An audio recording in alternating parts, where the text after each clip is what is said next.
Arte conceitual.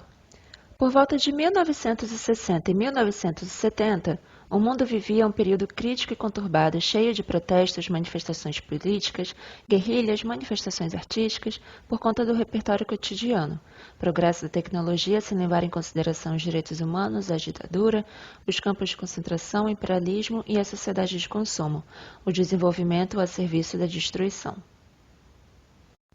Vindo de um cenário onde, de maneira geral, a população questionava os fatos vivenciados como limitações, injustiças, censuras e autoritarismo, a partir das manifestações artísticas surgiram novas maneiras de fazer arte, sendo uma delas a arte conceitual, como Henry Flint nomeou pela primeira vez ainda durante as práticas de fluxos. Porém, para alguns estudiosos, o artista francês dadaísta Marcel Duchamp foi o precursor, pois já em 1913 utilizava do ready-made, definido por serem objetos industrializados transformados em obras de arte, tirando-os do contexto cotidiano e utilitário. Dessa forma, a arte passou a ter seu significado expandido de diversas formas, assim como fizeram os artistas da época em suas obras. Marcel Duchamp. Exposta em um museu, a fonte, obra de maior fama de Duchamp, apesar de imediatamente ser duramente criticada, em 1917, o mictório de porcelana branca trazia reflexão sobre as ideias a respeito da arte, ou seja, do que realmente poderia significar, de como poderia ser produzido e, além disso, o que aquela composição, objeto ou performance poderia levar ao público como mensagem. Logo, a arte conceitual aparece como forte influência dos ready-mades de Duchamp, dando ruptura com a arte clássica e formal, a respeito do que é considerado fazer arte. Ela aposta no radicalismo e no culto ao que é chamado de anti-arte, isto é, o nome não se opõe à arte, ele se opõe à forma convencional de fazê-la. O conceito da obra é mais valorizado do que o físico do objeto representado, ou seja, a estética já não é mais o foco das telas, fazendo críticas ao mercado e à comercialização das artes. Bruce Nauman. Artistas como Bruce Nauman poderiam utilizar ou não de plateias, e obter o mesmo êxito. O mesmo tinha como hábito documentar suas performances em fotografias e vídeos, expondo-as em galerias e museus. Em 1966, com o diploma de Belas Artes, questionou-se quanto ao que faria como arte. Se eu era um artista e estava no ateliê, tudo o que estivesse fazendo ali devia ser arte. E após? Seria a arte não uma atividade e sim um produto? E daí passou a dedicar-se tanto ao processo da obra quanto ao resultado final.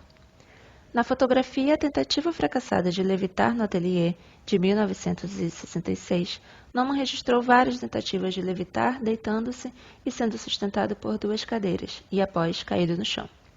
O objetivo era registrar o impossível, que faz pensar sobre as inúmeras tentativas seguidas de fracassos na trajetória da vida.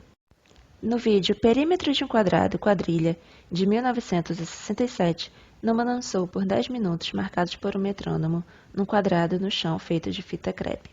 De camisa branca, jeans preta e pés descalços, o artista representou a humanidade, repetindo-se eternamente, sem avançar, sendo controlada pelo tempo. O ateliê onde ocorreu a performance representa o espaço onde o tempo e o objeto vivem, conseguindo transformar um simples movimento de vai e volta em uma obra de arte que intriga, faz refletir, questionar a vida como um todo, sobre como o ser humano vive em relação ao tempo, com as próprias atitudes e no resultado delas. Com isso, trouxe um sentido a mais em toda a obra já vivida de diversos artistas de outros períodos, ou seja, trazendo a crítica aos olhos, de maneira pensativa sobre o que há de trás, além do que já é visível. Desta forma, a arte conceitual traz a contrariedade ao minimalismo artístico e ao movimento hermético, como também promove o pensamento independente e reflexivo. Richard Long, escultor inglês, traz o conceito de caminhar e observar os efeitos causados naquele ambiente através de fotos de paisagens estéreis em eventos meticulosamente planejados e ensinados. Em Uma Linha Feita ao Caminhar, de 1967, percorreu da Escola de Artes até sua casa, fotografando seus passos marcados ao chão, trazendo a reflexão da existência do homem de maneira articulada. A tendência de suas obras era mostrar o caminho percorrido, muitas vezes composto de materiais naturais do próprio ambiente, tendo ao ar livre como palco, mas também utilizava de museus para expor suas obras conceituais na mesma essência. Long foi reconhecido por um dos ramos da arte conceitual, a land art, surgida no final da década de 60, trazendo a ideia de usar o meio ambiente de espaços e recursos naturais para a realização da obra. Dentro desta forma de produção, a arte pôde ser propagada, fazendo a comunicação com a sociedade, popularizando aquele novo estilo de trabalhar, mais uma vez indo contra a formalidade. Robert Smithson criou o quebra-mar em espiral em 1970, uma escultura em espiral de 460 metros de comprimento por 4,6 metros de largura, em terraplanagem ou aterro, feita de rostas de basalto que já estavam no ambiente. É uma sublime estrada, com nenhum destino, comparado à forma de um híbrido de orelha humana, uma nota musical ou uma concha de um caramujo. A reflexão se devia sobre a relação do homem com o ambiente e como as estruturas, globalização, consumismo, à sua volta afetam em seu comportamento. A obra, ao ser produzida, ficou sobre o nível do mar por anos, até se tornar submersa por cerca de 30 anos até os dias de hoje. Smithson questionava a produção de arte em locais limitados e passou a estar na maior parte do tempo criando arte ao ar livre. Dizia que o artista busca a ficção, que a realidade mais cedo ou mais tarde irá imitar. Assim, a arte conceitual cada vez mais utilizava da valorização da natureza, figuras humanas, invenções criadas pelo homem, remontando a arte figurativa e se opondo ao materialismo e ao consumo no ramo da arte. Francis Allis. O arquiteto belga deixou sua cidade para morar na Cidade do México em 1986 e fazia vídeos do seu cotidiano, como um que ele puxa um cachorro de brinquedo com rodinhas focando no caminho percorrido, identificando vários objetos de metal como lâminas, taxinhas e moedas. O estudo trazia o pensamento de como a vida é movimentada. Em Reencenações, de 2000, Ellis andou em público com uma arma beretta 9mm na mão direita para saber a reação da população sobre aquela situação, se seria questionado ou ignorado. A primeira parte dessa performance durou 11 minutos sem impedimentos, pois a polícia compensou esse tempo de maneira energética. A segunda parte, a polícia permitiu e participou.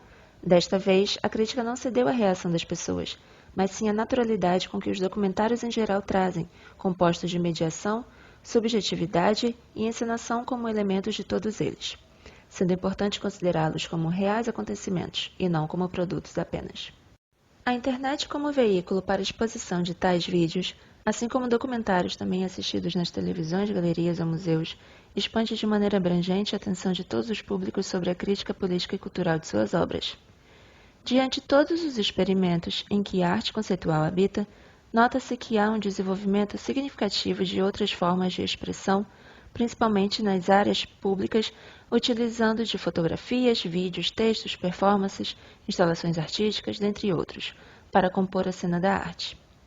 Além de convocar o público a interagir, a fazer parte da produção da obra, pois a arte conceitual é produzida a partir de metáforas que o espectador apenas olhando não seria capaz de decodificar.